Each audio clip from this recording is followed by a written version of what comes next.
Markiplier's 2026 theatrical release of Iron Lung is just around the corner. Mark and the game's creator, David Szymanski, haven't explicitly stated whether the movie is an adaptation of the game or whether it's a new story. However, what we do know is a ton of the story takes place outside of the Blood Ocean. Today, we'll be taking a plunge and discussing the lore of the Iron Lung universe, as well as analyzing the story so you're either prepared for the movie or you'll be able to fill in some gaps for it after you've watched the movie. But first, a word from today's sponsor, Manta Sleep. Guys, I cannot stress how great Manta Sleep is. My girlfriend Juliet and I have been using their products the last few months and have loved them.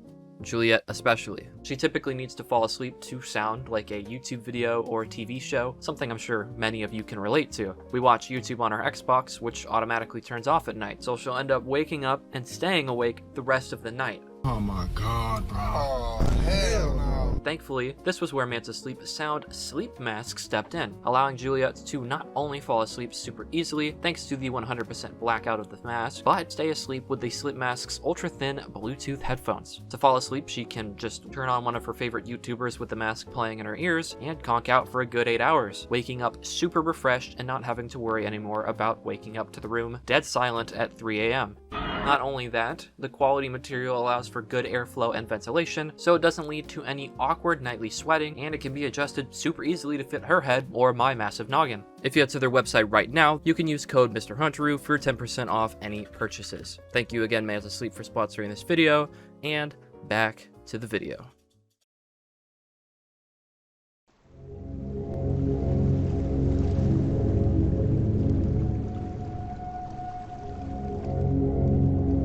The story of Iron Lung diverges from our world's history in the year of 1992 AD. Space travel seems to have been a massive success, so much so that we pushed past just explorations to the moon and decided to begin colonizing other planets. In this year, the human race established our first colony outside of Earth on the planet Mars. After its creation, the human race created the Epoch of Interplanetary Colonization, or the EIC for short. This is a calendar meant to be used across our entire solar system that would account for what day it was, no matter which planet you inhabited. Unlike our current calendar, which would mark month and days, read as day, month, year, EIC is read day, year, with years reaching the triple digits. With the calendar's creation, 1992 AD would become 0 EIC. Humans seem to space themselves out amongst the universe, with a bulk of humanity moving to the Mars colony. In the year 2135 AD, or 143 EIC, the Mars colony would become the most populated hub for humanity in our solar system. It is unclear in the game's lore whether we went on to populate other planets like Mercury or Venus, or whether we went beyond the Milky Way. We don't really know much at all about what life was like during this age of space exploration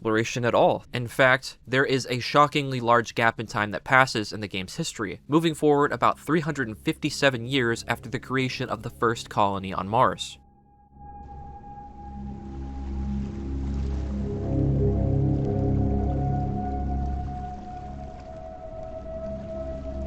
In the year 2349 AD, or 357 EIC, an unknown cosmic event occurred in the entire universe that changed everything as we know it. To quote the Iron Lung's terminal, "Without any prior warning, radio contact with our respective planets was suddenly cut. Nobody can recall having visual contact with any planets when the incident occurred, or experiencing any other unusual phenomena. So, it's uncertain what exactly might have happened. Upon investigation, it was observed independently by several stations that where there had previously been planets, nothing remained." After humanity checked a little further, they found out that every known planet to inhabit life was completely gone. No habitable atmospheres, no plant or animal life. In fact, most stars appeared to have left too. There was no explanation. There was no contact made before it happened. No one even saw what happened. Randomly, 99% of humanity and the universe was gone in the blink of an eye. All that remained were a few space stations, some spaceships, some barren moons, and the haunting light of thousands of stars that didn't exist anymore. This event became known to the remaining humans as the Quiet Rapture. For those that aren't aware, this is in reference to the Rapture, an event coined in the late 19th century through a misreading of the New Testament of the Bible. Many of you may already be familiar with this, as some conspiracy theorists believed it was going to happen quite a few times in 2025, but for those that aren't familiar, the Rapture is an event that to many will mark the beginning of end times. According to this misinterpretation of Thessalonians 4, God will remove all Christians from earth and immediately bring them all to heaven, bringing back to life Christians who have died alongside them. Together, they will watch as those left on the planet are met with the Great Tribulation, or the end of the world, where the Antichrist will be born and demons will run rampant on Earth. Conspiracies aside, there are some interesting parallels to the Christian belief of the Rapture and the Quiet Rapture in Iron Lung's universe. Of course, the names are the same, but the events themselves are a bit similar too. In Iron Lung, instead of just Christians, all of humanity disappears. While the religious interpretation says this would only affect Earth and leave demons to run rampant on it, the Iron Lung interpretation is that alongside humanity, any planets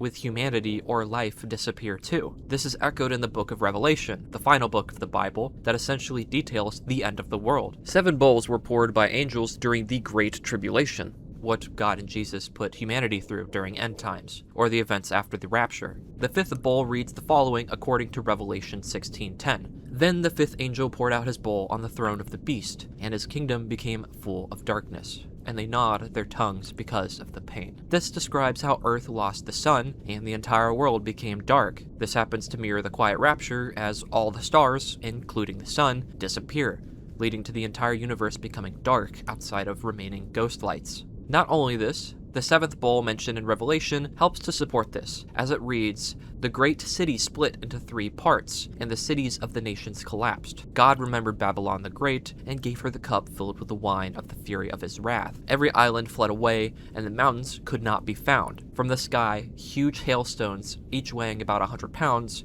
fell on people." This backs up the disappearances of every habitable planet in the Quiet Rapture, as explained with the line, "Every island flew away, and the mountains could not be found." It later could be used to also explain the blood oceans too, as the hailstones crushed people. These aren't the only religious parallels in Iron Lung either, as many things in it echo that what has taken place in this universe is the actual Rapture, and what the remaining humans in this universe are experiencing is end times, or the events of the Book of Revelation. Now, this isn't to say that the creator of the game, David Szymanski, wants us all to go and turn to Christianity. What I am saying is that Iron Lung's story seems to take the events discussed in the Bible and the Book of Revelation, something we dove into heavily through the Longlegs ARG, and puts those events and depictions on a cosmic scale. It wouldn't be the first time David Szymanski made a game based on religion or the occult. He is openly a Christian, but I think he's just using it as inspiration. Iron Lung seems to be posing an interesting question to its players. When the Bible was written, it didn't account for those who weren't on a planet when the rapture happened.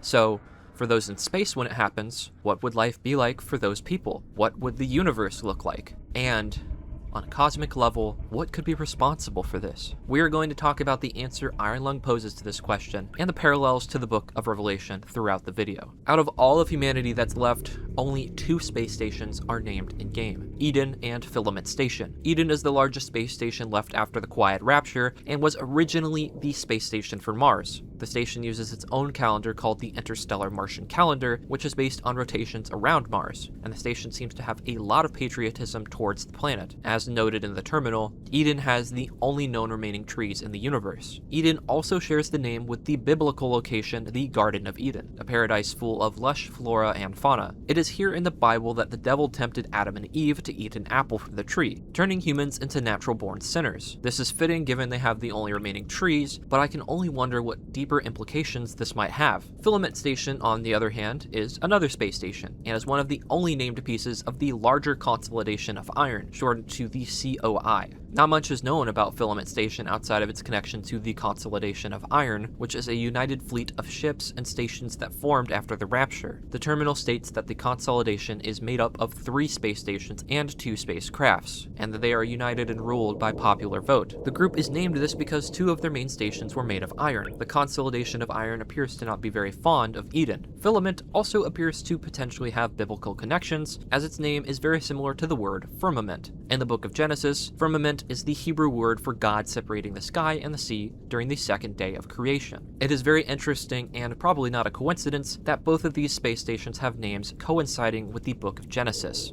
Of course, there are parallels we can make here to the Cold War. Being a united fleet ruled by popular vote and later confirmed to hide things from its citizens, the COI feels as if it is meant to represent the United States. Eden, being from the Red Planet, is meant to be the Soviet Union. While they have no reason to fear them yet, the Consolidation of Iron is afraid of the Red Space Station, just like they were afraid of the Red Scare. And as we learn, Eden seems to be afraid of the COI too. Nothing happens, with them instead being wary of each other from a distance, just like the Cold War. With Eden, the fleet of the Consolidation of Iron, and other various ships, less than 1,000 people were left alive in the universe.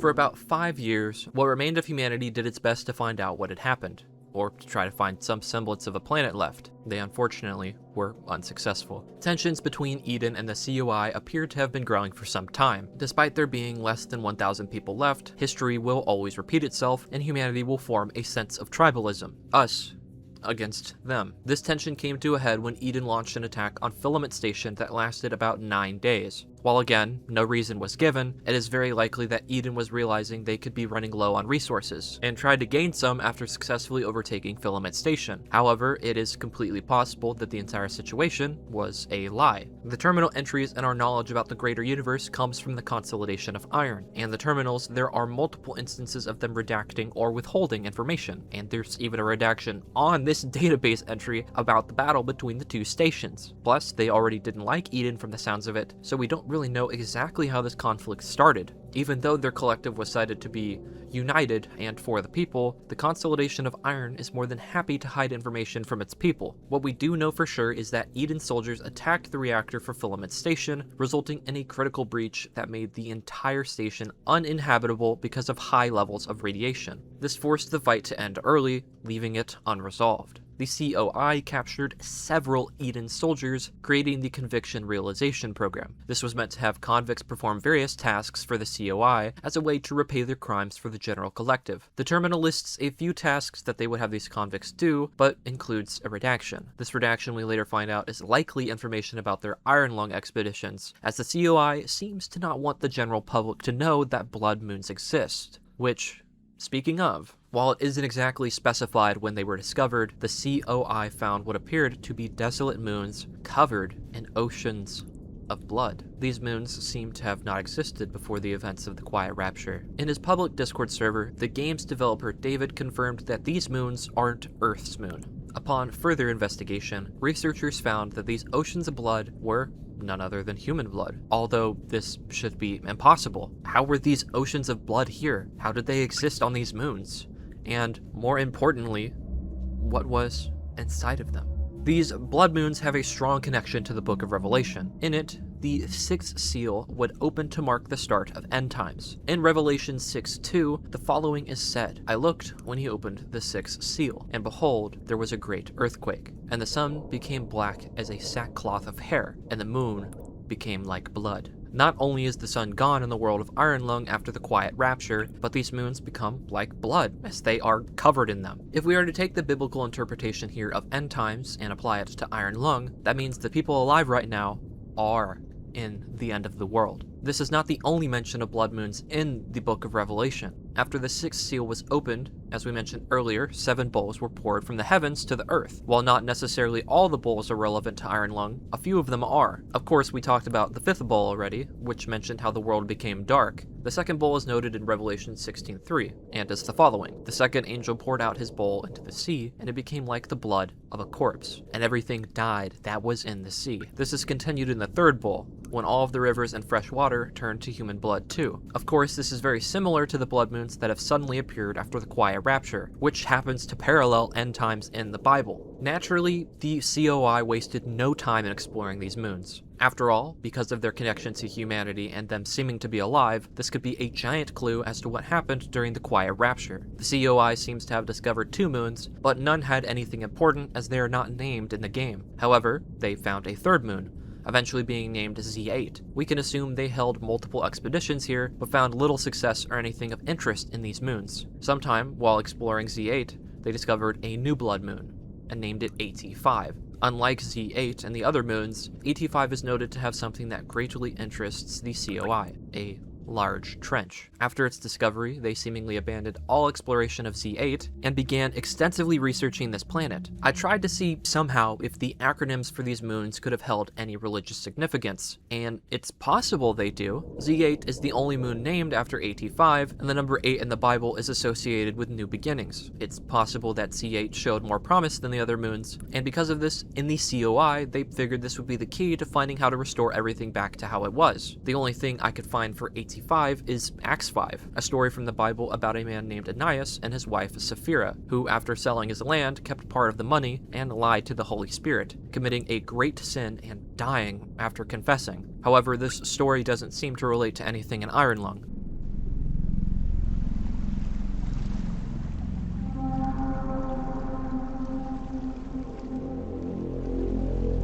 The COI would start sending several convicts down into the trench of AT5. They had 3 burner subs, one of them being SM-13, nicknamed the Iron Lung, and one of them disguised as a burner, but is actually a research sub called the SM-8. The Iron Lung many would consider to be a spot for execution, as if you went down in the Iron Lung, they never expected you to come back up. However, the SM-8 wasn't piloted by convicts, it was piloted by scientists. It was expected to always return. After some exploration, it's very quickly clear that unlike Z8, AT5's ocean had things in it. Things that were alive. While the COI has the entire terminal entry redacted, we see some of what the first few expeditions must have seen. The first are objects that are all a bit hard to pinpoint. They look as if they could be an everyday rock, but from how white they are, they almost look like they could be bones. Another are these weird tube-like objects. They almost look like worms. If the player is close enough to them, they can be heard splashing around and moving, suggesting that they are actually alive.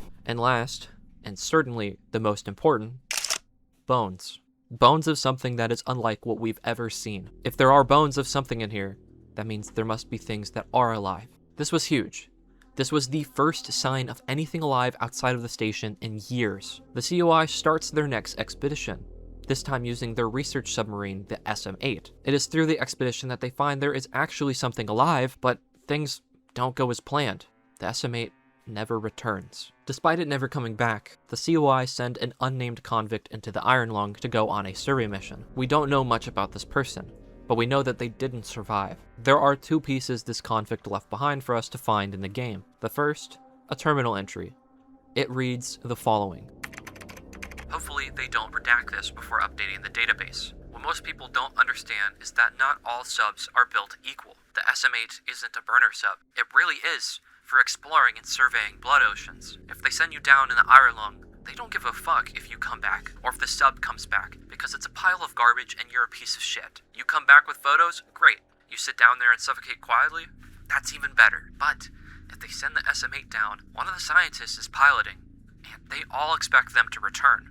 And now, the SM-8 is in the blood ocean in pieces. No, not hit a rock pieces, or sprung a leak pieces. It looks like something tore it up.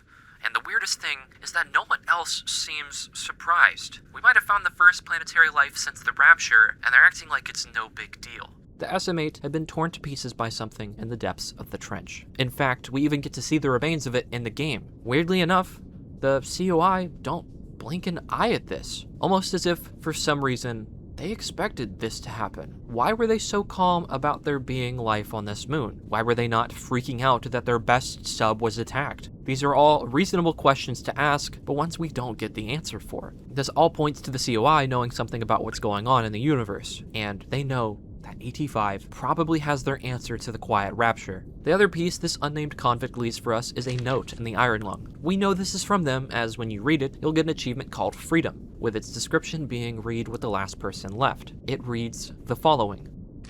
This is not an expedition, it is an execution. When they put you in here, they don't want you to return. And even if you do, and even if they keep their promises, what freedom waits for you? A few dying ships and a sea of dead stars? If there is still hope, it lies beyond the veil. Hope in this void is as illusionary as the starlight. I will choose to breathe my last here at the bottom of an ocean, unseen, unheard, and uncontrolled. They will get their execution.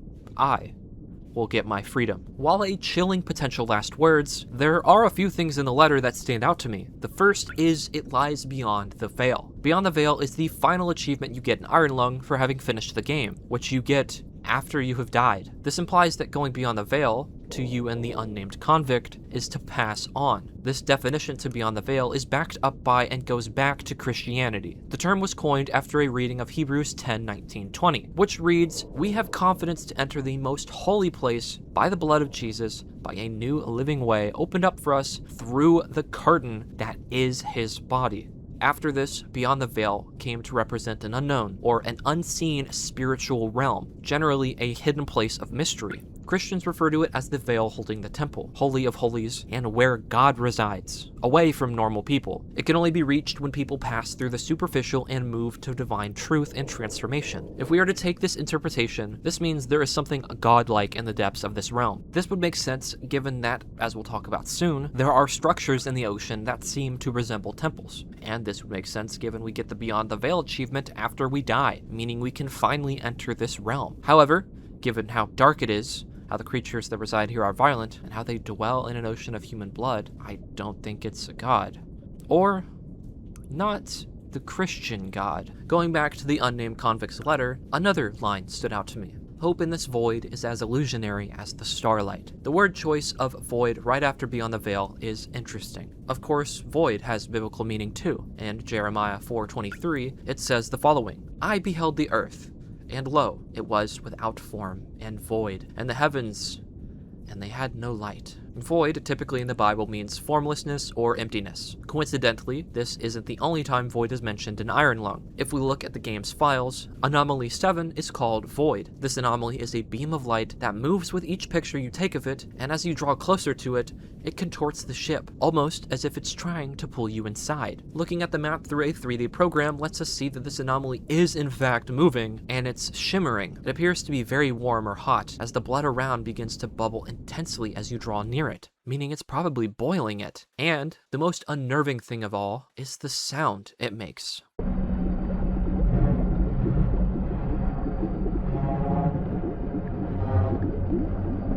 While this may sound very Ghost Adventures of me to say, you can actually hear what appears to be distorted cries for help coming from within the void. Look on screen.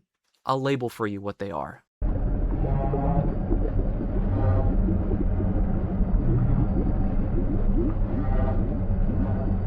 The void, despite its name, seems to be either a wormhole, a portal, or a star. However, it is clearly not a wormhole or a portal, as if you draw your ship towards it or even go into it, nothing will happen. So then a star seems to be the most likely answer. This is even hinted a little bit by David himself, as when going back in his public Discord, someone asked him if it was a star, and he simply replied with a thinking emoji. In the book of Revelation, there is mention of 2 stars falling to Earth. One of the stars happens to fit this pretty perfectly, while the other seems to correlate to something else in the game we'll talk about a little later on. To quote Revelation 9:1, "And the 5th angel sounded, and I saw a star fall from heaven onto earth, and to him was given the key of the bottomless pit. And he opened the bottomless pit, and there arose a smoke out of the pit, as the smoke of a great furnace. And the sun and the air were darkened by reason of the smoke of the pit." This star that fell from the sky opened the gateway for hell to come to earth. It's from here that Satan and demons came to roam the earth during the trials of tribulation. If we are to relate this to Iron Lung, it would explain how there are seemingly creatures alive down here in the depths of this blood ocean, but it also means that something equivalent to Satan is swimming in these depths. Although we never meet them, this unnamed convict has hinted through this letter to potentially know what is going on in AT5 and what the COI might be hiding. If we are to take the Book of Revelation and some of the other biblical parallels into account, the universe has ended. Humans as a whole should not be alive anymore. Whatever ended the universe did not account for humans to be in space when all of the stars and planets disappeared. The cries of help from the star, the oceans of human blood, and the structures hiding something sinister. This almost feels like this is meant to be hell. And as we learn in the game, there could be something like the devil swimming in AT5.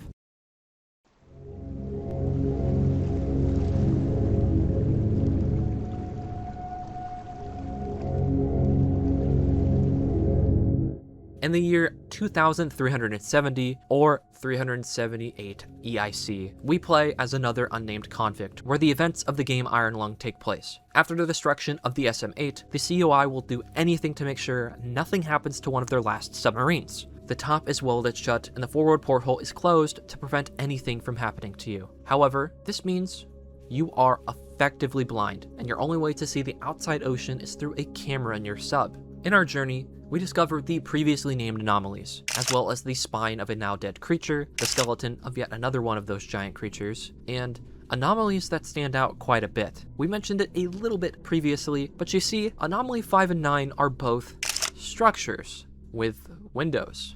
In the game files, they're simply titled building. If we take a look at the 3D map, we can see those structures have pillars and are built into the walls of the depths. In fact, they almost resemble a temple or shrine. They felt very reminiscent of old temples or shrines from the ancient world. Looking into it a little bit, I noticed they were very similar to that of the Temple of Jerusalem. In the game, we pass through an unmarked part of the map with brick walls on each side of us. This suggests two things. 1. This moon was home to a previous human civilization. Or 2. There is something intelligent down here in the depths of this blood ocean. Both are terrifying, but with their own unique ramifications. If this was a previous human civilization, how did they exist? This moon is barren. There is no atmosphere or oxygen. In fact, it's noted at the beginning of the game that this level of depth is too much for even the Iron Lung to handle. So there's no way a human could survive down this close to the core of this moon. Not only this, it wouldn't explain how little structures there are. If humans once lived here, then surely there would be more than just 2 buildings and some walls. But it does serve as a potential explanation for how the human blood came to this moon. The other explanation, on the other hand, means that something else lives here. Something that is alive, but that isn't human. Something that is smart and can build. Something that is watching us. After approaching Anomaly 5, we seem to teleport, moving seamlessly from one location to the next. Nothing pops up on the radar, but from the way your head whips and the sound it makes, it is clear that it is very likely something massive has smacked us. Eventually, on our journey, taking photos of the anomalies, we do see something alive down here. When taking a photo of a pair of ribs, we see as something watches us in the background. When you take another photo, the creature is gone. This creature in the game files is called Frog, which is funny because it doesn't look remotely like a frog, as it clearly resembles an anglerfish. Interestingly, frogs are mentioned 2 times in the Bible, both under negative contexts. The first is frogs were one of the many plagues God sent to Egypt to free the Israelites. The second is again in the book of Revelation, 16:13. And I saw 3 unclean spirits like frogs come out of the mouth of the dragon, and out of the mouth of the beast, and out of the mouth of the false prophet. For context, in Revelation, the dragon, or the serpent in some versions of the text,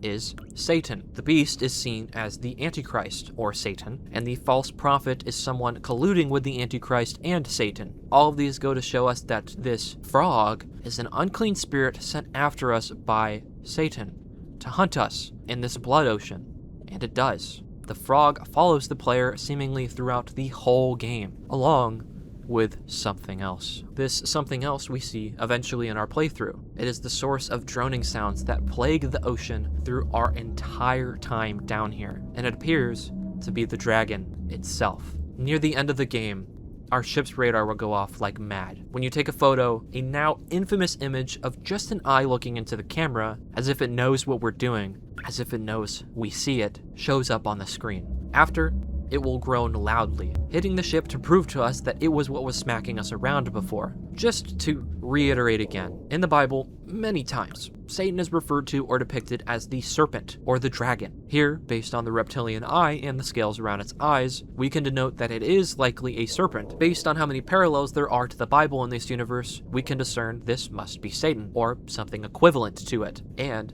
for those of you that think this might just be a giant fish, I have an interesting piece of information for you. On David Szymanski's official YouTube channel, he dropped 1 hour of Iron Lung music and ambience. I asked in his official Discord if this artwork was official for the game, and he replied that it was. While this may seem unimportant to most, the artwork immediately stood out to me. A submarine, either the Iron Lung or the SM-8, going through the blood ocean and being watched by the dragon. We can tell this is the same creature we take a photo of its eye, as when brightening the image, it has the same exact eye. And This creature is horrifying, almost like a cosmic horror being you'd see in a Lovecraftian story. It seems to be watching our submarine, smiling to itself, proving that it is indeed intelligent. We can denote that this is a different creature from the skeletons in the ocean, as if we compare the two, while their jaws are a bit similar, the bottom row of teeth is longer on the skulls than on this creature. It appears to also have a hand, with 7 fingers, if you can call them that.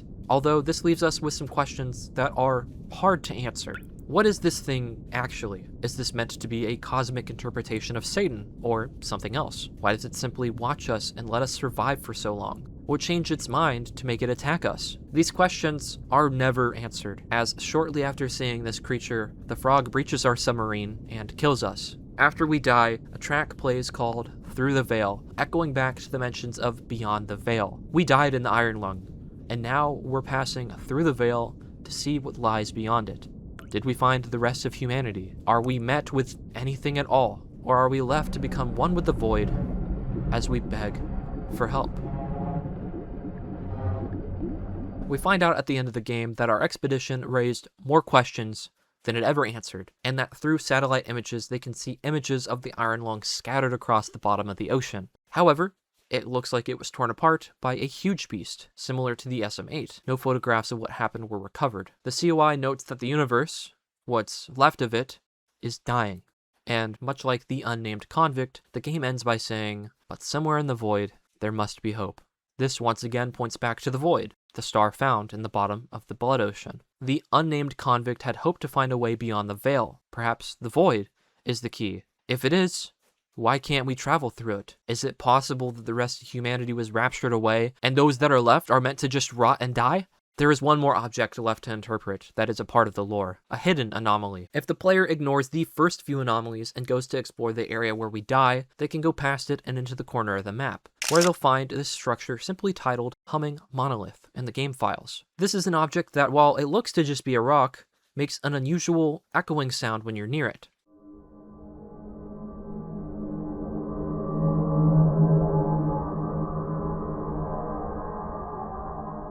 There is no distortion voice like there is when near the void, just humming. In the Bible, monoliths are mentioned in Leviticus 26. You shall not make idols for yourself or erect an image or pillar, and you shall not set up a figured stone in your land to bow to it, for I am the Lord your God. This reads almost like a warning to stay away from false prophecies. It's possible that the monolith is also a star, but one that is burnt out, or a satellite that has fallen to this moon. Either way, this means it could be the other star that was referred to in the book of Revelation. We talked about the one that fell to earth and opened the bottomless pit, the gate to hell. The other star is called Wormwood. To quote Revelation, the third angel sounded his trumpet, and a great star, blazing like a torch, fell from the sky on a third of the rivers and on the springs of water. The name of the star is Wormwood. A third of the waters turned bitter, and many people died from the waters that had become bitter. The name and star Wormwood is signaled as a cataclysmic event, a dark omen of punishment to signal Satan's bitterness towards the world. The star falling to earth is meant to signal end times are coming. The humming sound it makes could be signaling that it is radioactive, meaning it's poisonous just like wormwood was. However, if there were ever humans here, they clearly did not heed the warning.